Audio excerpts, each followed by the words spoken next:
Shrewsbury and Telford hospitals. The names are sure to join the list of the most serious NHS scandals. Tomorrow we'll learn just how many babies were harmed by poor care, some of it quite recent. I have a boy. Rebecca Mullender's 16-month-old son Harris has cerebral palsy. His mother's pregnancy was high risk, but she says she was never offered the option of a caesarean section. Instead, she was induced. Harris got stuck and was starved of oxygen during his birth. It's horrible. It's a lifetime of issues for no good reason. You know, one simple choice, if I was given, could have took it all away. And they failed again, even when they're being investigated for it.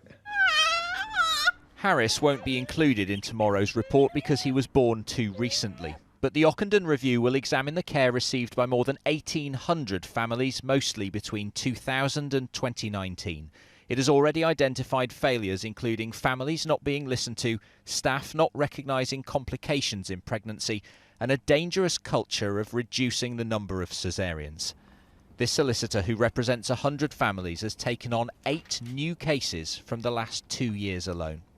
The same themes prevail in the newer cases as well, which suggests that the problems obviously aren't historic and they haven't been learning from their previous mistakes.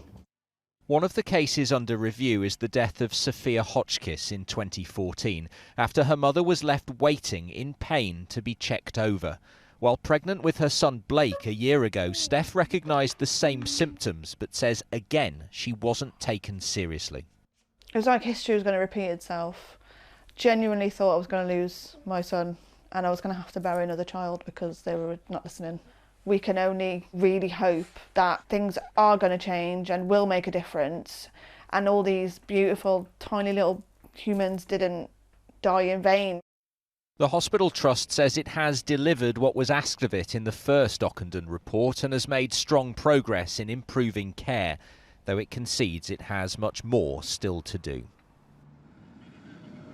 The Trust has apologised for the hurt and distress it's caused over the years, but when this review is published tomorrow, it will contain some pretty appalling numbers. The senior midwife leading it says she wants it to be a blueprint for safe maternity care across England. For each one of the families affected here, that is the legacy that their babies now deserve.